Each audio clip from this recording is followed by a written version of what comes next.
kadang-kadang berpikir, kenapa kok hidup kita ini begini-begini saja? Hidup kita ini kok progresnya nggak terlalu bisa signifikan. Kita kadang-kadang kok sering melakukan sesuatu yang sesungguhnya pada masa-masa yang dulu itu kita sudah tahu bahwa itu hal yang buruk, tapi kita selalu mengulang-ulang saja. Itu terus saja terjadi dan saya kok curiga. Tapi ini tentu saja kegelisahan saya yang semoga tidak benar. Saya curiga bahwa kita ini tidak pernah belajar dari masa lalu. Atau begini ringkasnya, bagaimana kita akan belajar pada masa lalu, lawong tinggalan-tinggalan masa lalu itu tidak gampang kita dapat.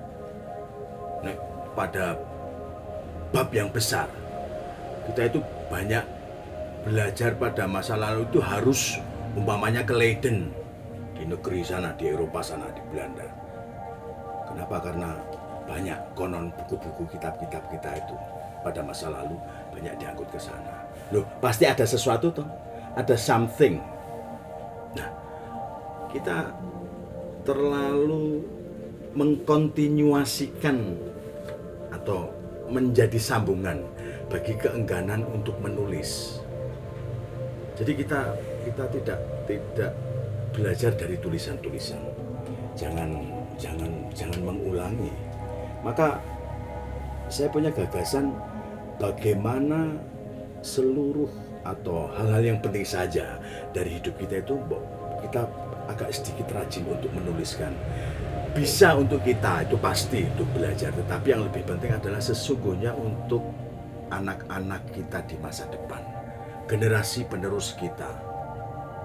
Menulis itu kan mendeliverikan ide atau gagasan. Menyampaikan apa yang ada dalam alam pikir, dalam rasa, dalam apapun saja yang kita lihat, kita dengar, peristiwa-peristiwa itu ditulis. Untuk apa?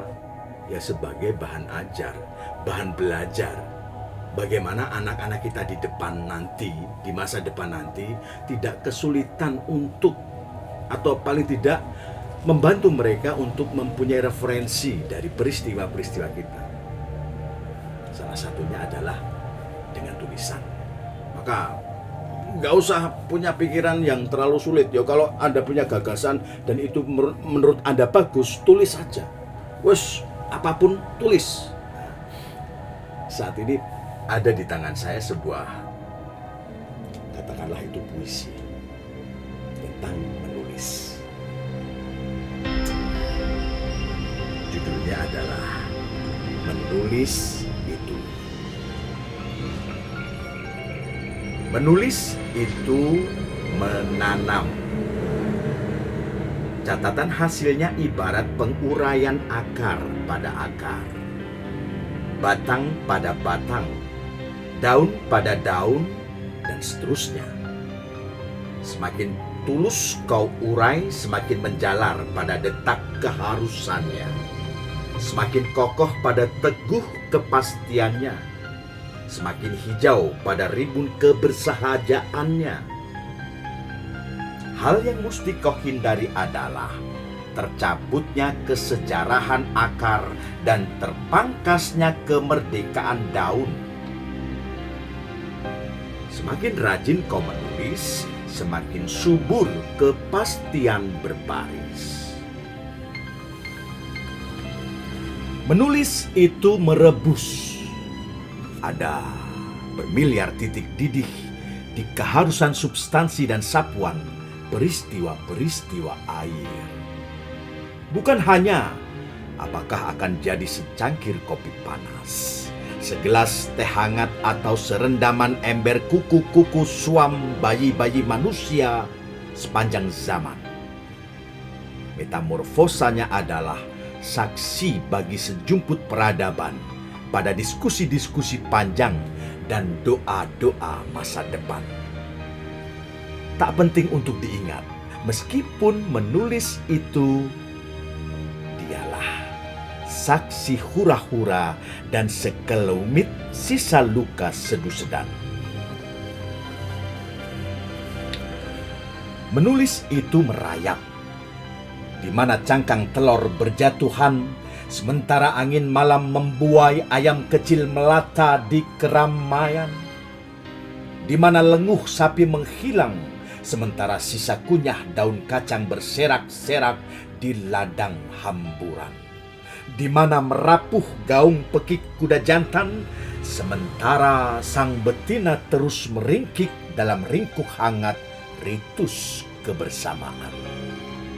Menulis, merayapkan tali-tali kisah itu sepenanggungan, selemparan batu-batu harapan. Menulis itu menajam. Jika persaksian hanyalah lagu usang yang tak kunjung padam, maka dentam meriam pun susah kau dengarkan. Jika kebersamaan tak lagi ikatan suci sebuah perjamuan, maka piring dan sesendokan hanyalah batu nisan pepanjangan.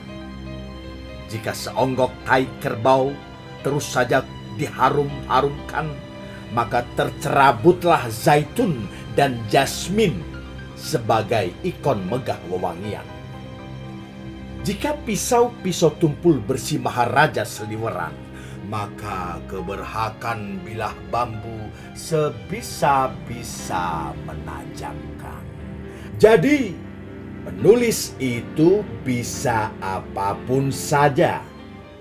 Bergulir di jelata padang-padang jagung, atau kemegahan julang tinggi gunung-gunung, meraung di semayam keriuhan lampu-lampu kota, atau tafakur di sunyi bilik anyam-anyam bambu desa, menyampaikan tangis semu para pendosa, atau merangkulkan kenyamanan di relung suci para penyabar hati dan kata. Menulis itu menanam, merebus, merayap, sekaligus menajam. Yogyakarta, 28 Desember 2020.